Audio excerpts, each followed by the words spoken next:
Para comezar a nosa roda hidroeléctrica, o primeiro que debemos facer é construir unha base de madeira tal que así. Para elo, collemos unha táboa base que sexa un pouquiño gorda para que resista o peso e a forza da auga, e dous pilares, un máis alto e outro máis estreito. Non teñen por que ter esta forma, poden ser cuadrados ou como se queira, pero o importante é que un sexa máis alto que o outro. Fixámolo a base mediante tornillos, de maneira que queden seguros e non se movan. A continuación, facemos dúas estruturas que serán as que soporten tanto a parte eléctrica como o eixe cas dúas rodas. Para a parte eléctrica, facemos aquí dous buratos por donde pasará unha brida e servirá para fixar o motor e que este non se mova. E este burato fixémolo para poñer a bombilla que se iluminará cando funcione a roda. Igualmente as bases se unen aos pilares mediante tornillos. Esta parte será a que suxeite o eixe da roda.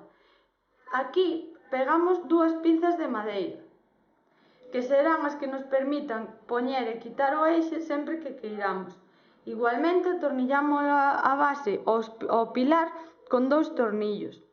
A única precaución que debemos ter é que este burato que teñen as pinzas teña un diámetro suficiente para permitir que o eixe, é dicir, a varilla de metal, poida xirar libremente, evitando o máximo rozamento para non xerar perdas de enerxía innecesarias.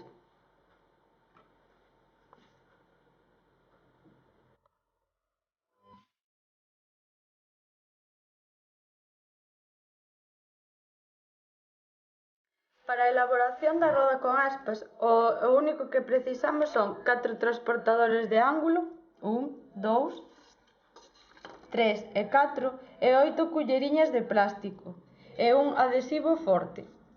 Para comezar, pegaremos os dous transportadores de ángulo mediante esta liña que teñen. Ollo, para pegalos é recomendable pasarlle primeiro unha lixa fina para alisar a superficie e así garantizar unha adhesión perfecta. A continuación, imos pegando as culleriñas a unha distancia o máis equidistante posible, para que así a estrutura sexa máis estable. A continuación, pegamos os outros dous transportadores de ángulo por arriba, facendo así unha especie de sándwich donde estarán as culleriñas incluídas.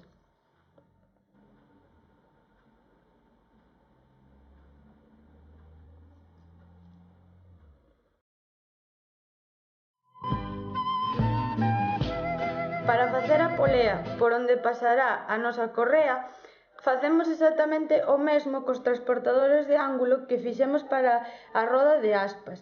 Pegámolos aquí formando dous círculos e logo pegámolos entre eles. Pero ollo, hai que ter en conta que a parte lisa dos transportadores quede cara ao exterior e a parte oblicua quede cara ao interior. Así, ao pegalos, formaremos un raíl.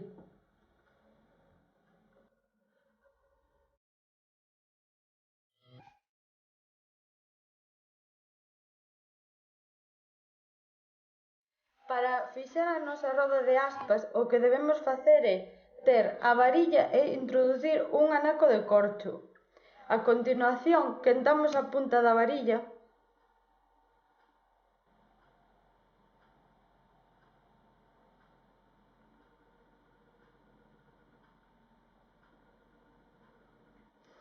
e introducimos a roda de aspas.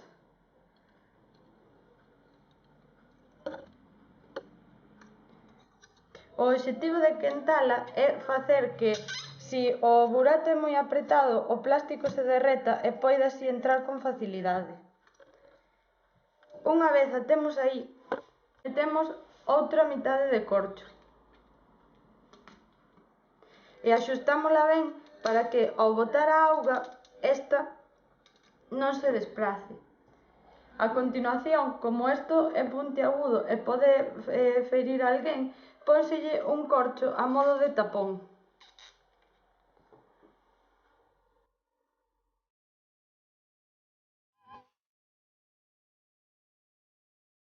Para a montaxe eléctrica, o primeiro que temos que facer é fixar o motor á base. Para isto pódese facer ou ben cun adhesivo forte ou como fixemos nós, facendo 2 buratos na táboa e pasando unha brida. A continuación, unimos os 2 cables aos 2 diodos do motor e fixámolos cun adhesivo, neste caso usamos unha cinta transparente. A continuación, os cables enganchámolos á bombilla. O enganche será diferente dependendo do tipo de bombilla que utilicemos. E se queremos, podemos facer un burato na base para poder introducir a bombilla e que esta quede fixa e non se mova.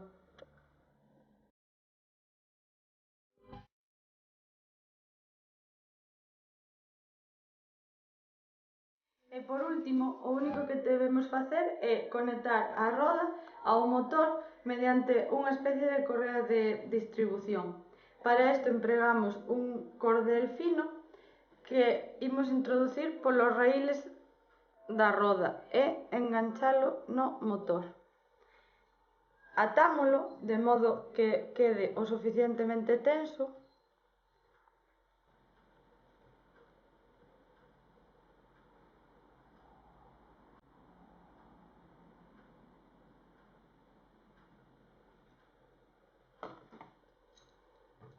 e cortamos os fíos ben a rente para que non tropecen á hora de facer o xiro.